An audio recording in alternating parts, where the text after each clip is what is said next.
Hello. So in this video, we're going to talk about claims of value. So this is a distinctive type of argument that is rooted in values. Values are things that people believe are important, worthwhile, good, whatever it is. These can be tangible things.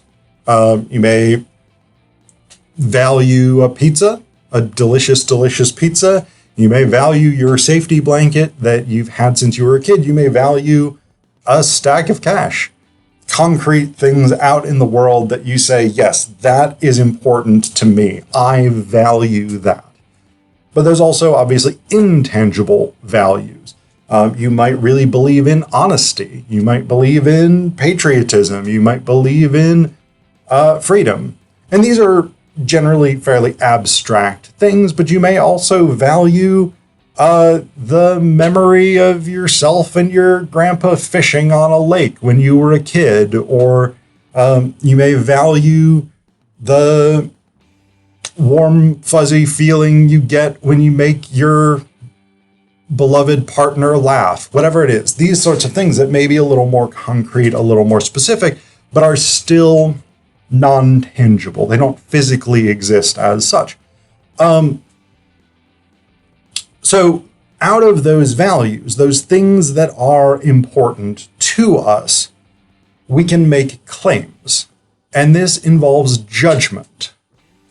Typically sort of moral judgments, right? Good, bad, just, unjust, righteous, evil, I guess, would be the antonym. Right, wrong, things like this. I don't know if I said right or wrong. Maybe I did. Anyway, so these tend to be judgments, right? They're judgments of quality.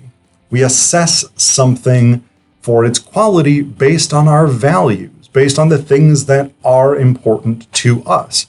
And so one thing that you want to be aware of when making claims of value is that not everyone will necessarily share the same values or value things in the same way. And so that makes it somewhat difficult to make. This is part of the reason why moral philosophy, ethical philosophy is such a fraught discipline, right? Is because if person A really values a particular characteristic, say honesty, but person B places a low premium on honesty as a value. If you make an argument that assumes that something is good or bad, or if you make an argument premised on something being good or bad because it's honest or dishonest, one of those two people is not likely to agree, right? If you say this is a good person because he, she, they is very honest. Person A is likely to be like, yeah, fuck yeah, honesty is great. I love honesty. Person B is going to be like, honesty is not that important to me. I'm not convinced that this is a good person because they are honest. They may be a good person, but they would have to be a good person for other reasons. I'm simply not persuaded. So this is one of the challenges with claims of value, is that different people will have different values, or they'll value things at different degrees. Some people will have a very high level of value for something, whereas other people will have a very low level of value for it, but they may both think it's at least somewhat important. This is particularly true in the realm of politics. Right now in the US, we are an extremely polarized nation politically, and there have been rhetorical studies about this that have found that part of the reason it's so difficult to convince people on the other side of the political spectrum is because we tend to hold different values in high regard, and we tend not to make our arguments in terms of the other side's values. So I think I've talked about this in other videos, but it's worth reiterating. So the right in the US tends to value things like patriotism, tradition, social order, homogeny, things like this. Whereas liberals and the left tend to value things like equality, diversity, equity, social justice, economic justice, things like this. If you make an argument for your political position couched in your values, and people on the other side don't value those same things or don't value them highly, you're unlikely to persuade them. So this is one of the problems with claims of values, is you want to be thinking not just about what do I value as a writer, speaker, rhetor in general, but what does my audience value? If I want to convince you, what do you value? What is important to you? And if I can appeal to that, then the argument is going to be more effective. One of the other things that you want to do when making an argument of value, and this is an evaluative argument. I've talked about evaluation before. When you are evaluating anything, you need to set standards, particular standards that a thing would need to meet. What does it mean for a person to be honest? How do we judge that?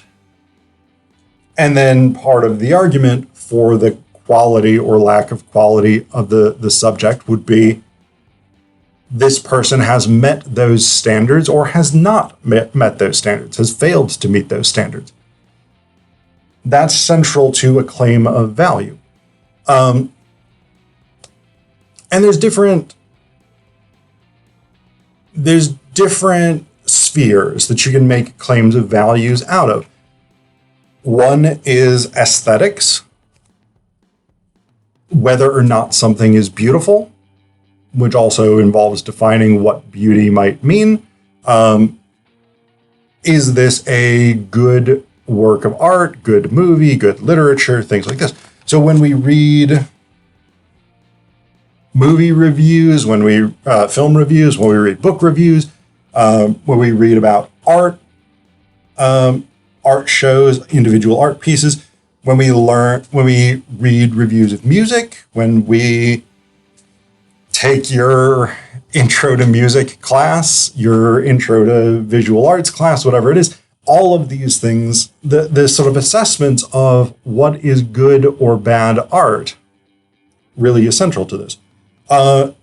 There are value judgments of quality, and this might apply to objects, not necessarily questions of beauty, but questions like, we'll go back to the pizza example, because this is a really, I think, straightforward one. What makes a good pizza? Do we value a thick, doughy, soft crust, or do we value a thin, crispy crust? Do we value a lot of toppings? Do we value a sauce-heavy pizza? What do you want out of that pizza? But the same thing applies. Product reviews, things like this. Anytime you're making a product review, you have to set standards of what counts as a good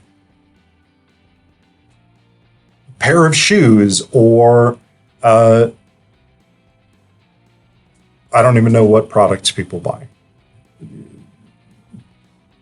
Clothing, electronics, sports equipment, whatever it is. What counts as a good version of that?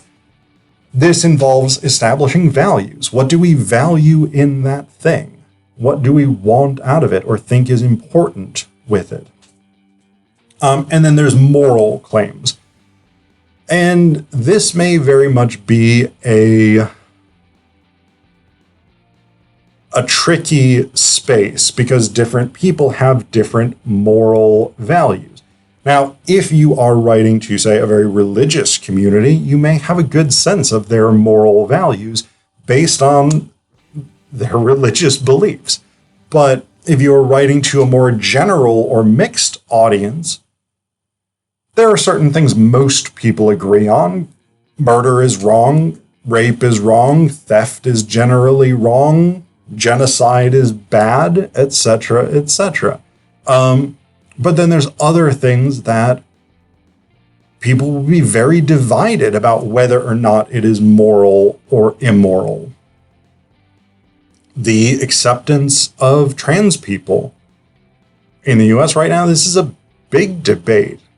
There's big moral arguments about whether or not trans people should be accepted and what that acceptance would mean. Spoiler alert, they should, and it should mean full unfettered engagement in civic and social life. But these kinds of things. Is it moral or immoral to spank your children? This is another big debate right now. And the terms of the debate break down based on what is important to you. If you're a person for whom discipline and the idea that suffering builds character have a lot of value, then you may come down on the side of spanking your kids. If, on the other hand, you are somebody who values not causing long-term emotional damage, which a number of recent studies have suggested is a result of this, whatever it is, being kind, being supportive, taking a nurturing approach to child rearing, then you're unlikely to think that it's moral to spank your children.